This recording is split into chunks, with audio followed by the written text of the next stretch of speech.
Friend, this is Krishna. Welcome back to our channel Krishna creations and tech. మన topic వచ్చేసి ఏంటి అంటే, మొబైల్ లో మాట్లాడే ప్రతి ఒక్క ఫోన్ కాల్స్ మన మొబైల్ వింటే మనం మాట్లాడే ప్రతి ఒక్క కాల్స్ అండ్ ప్రతి ఒక్క మాట మన మొబైల్ అనేది వింటూ ఉంటుంది అనమాట. సో ఎలా వింటుంది బ్రో, ఏంటి అది వినకుండా ఎలా చేసుకోవాలి అని అంటే, మీరైతే చాలా వరకు అయితే 100% వరకు అయితే ఏంటి అంటే మొబైల్ డేటా ఆన్ చేసుకొని కాల్స్ అనేది మాట్లాడుతున్నారు.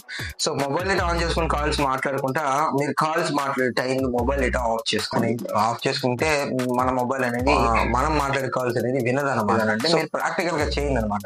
ఏదైనా ర్యాండమ్ నెంబర్ ని చూస్ చేసుకొని కాల్ చేయండి. కాల్ చేసి ఆ నెంబర్ 10 minutes వరకు లేదా ఒక 5 minutes వరకు ఒక ప్రోడక్ట్ గురించి డిస్కస్ చేసి కట్ చేసిన ఒక 2 minutes తర్వాత అదే ప్రోడక్ట్ మీకు అనేది రికమెండ్ అవ్వటం అయితే జరుగుతుంది. అంటే యాడ్స్ లో ప్రోడక్ట్ కావచ్చు, ఏదైనా ఆ ప్రోడక్ట్ అనేది రికమెండ్ అవ్వటం అయితే జరుగుతుంది అనమాట. ఫర్ మోర్ ఇన్ఫర్మేటివ్ వీడియోస్ కోసం సబ్స్క్రైబ్ టు అవర్ ఛానల్.